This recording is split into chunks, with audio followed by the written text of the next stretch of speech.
Hi, welcome to the News Chronicle TV. My name is Hassan Haruna. Here are the summary of the news that have been trending in the northern Nigeria.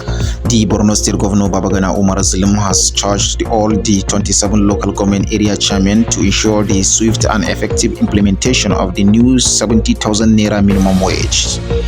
The Kwara State Governor Abdurrahman Abdurazak has hosted the athletes who represented the state at the 2024 National Sport Festival and rewarded them with cash gifts and certificate of recognitions.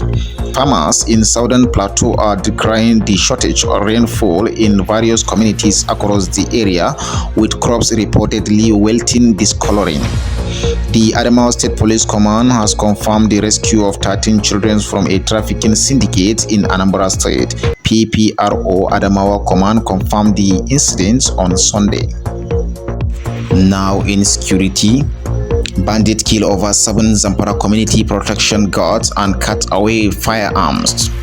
Bandits abduct over 25 females, both married to women and young girls, in Bungudu local government area of Zamfara State on Saturday night. Security forces nabbed suspected arms trafficker, recover cache of weapons in Kaduna State on Friday. Police evacuate students, moved to prevent escalations of Benue Cross River communal clash. Now politics. As political activities begins to take shape ahead of the 2027 general elections, the Emir of Daura Alhaji Faruk Umar has expressed his support for President Bola Ahmed Tinubu, describing him as a capable leader and the preferred choice for continuity. Fresh rejections for Atiku's or BADC coalitions as party takes bold decisions ahead of 2027 general elections. African Action Congress writes Gombe governor described 3-year dictations of 6 Tangale youths over leadership disputes.